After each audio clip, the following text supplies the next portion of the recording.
is a 1978 Mercury Grand Marquis,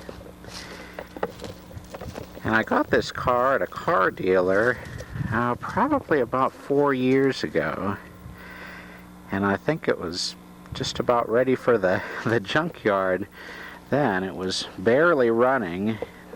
All the tires were bad, but I did a lot of restoration work on it to get it back into good operating condition. And I used to drive this car 7 days a week, about 60 miles a day. Now that I have the Dodge van running, I don't drive it every single day of the week because it's harder to get started in the morning. Being a carbureted car, you have to let it warm up. But I make sure to drive it several days a week. The vinyl top was just completely disintegrated by the scorching hot Texas sun, so I painted it. Now, of course, this isn't a professional paint job, but it looks reasonably decent from a distance. Painted it kind of a mallard duck green.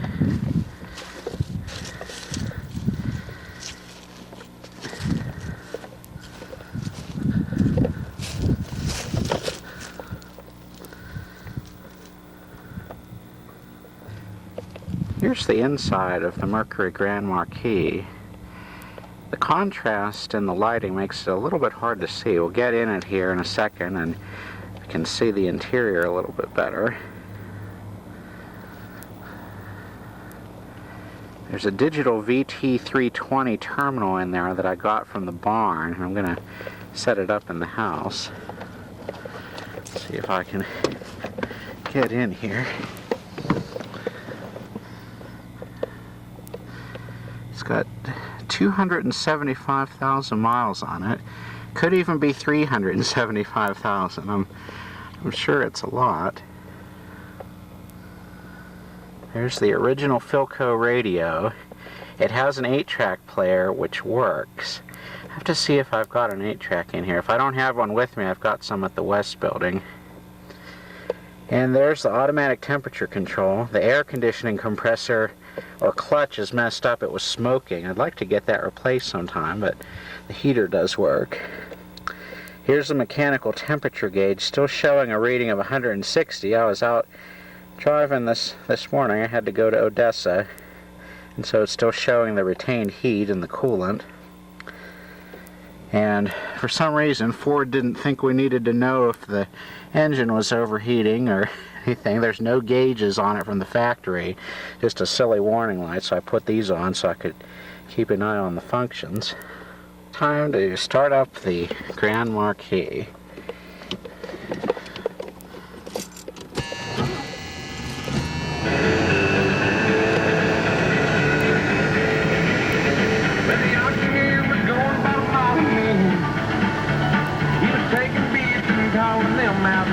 Good charging from the alternator. I don't have the oil pressure gauge hooked up. I'm still using the factory warning light for oil pressure, but it does have good oil pressure. I had it checked by a shop with an external gauge. This Philco AM radio is amazing. It really can pick up stations very well.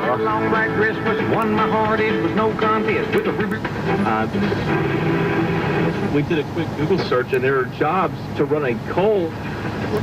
It's more quantity over quality to some degree. I mean, again, Chase.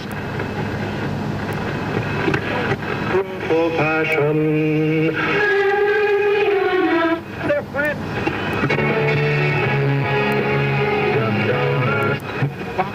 It's easier to Everybody gathered friends and affairs before until Monday morning and we started all over again. The clock doesn't work, unfortunately. I'd like to get that fixed sometime. Here's the 400 cubic inch engine. It has a Motorcraft 2-barrel carburetor, and I need to replace the fan shroud. Usually it has no problem with overheating, but if you're sitting with it, your foot on the brake unit in park for a long period of time, it starts to get a little warm. I think I'm going to have to fabricate a fan shroud for it. But it does have a new radiator. It's got a transmission oil cooler at the front here. The valve cover gaskets have been replaced. New master cylinder. It's got a brand new carburetor on it. New hoses, new belts, new starter new starter relay. Had to remove the belt from the air conditioning compressor because it was smoking, but I'd like to get that fixed sometime. It still runs pretty smoothly even after nearly 300,000 miles.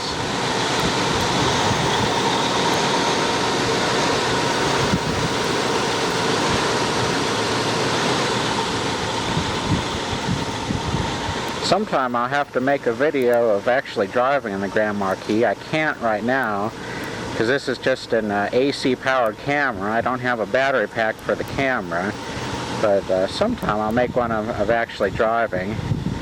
These are new chrome wheels and tires. I got these because the hubcaps wouldn't stay on the originals, so just got these new wheels. And I had to take the fender skirts off on the rear because the tire was slightly bigger than the original.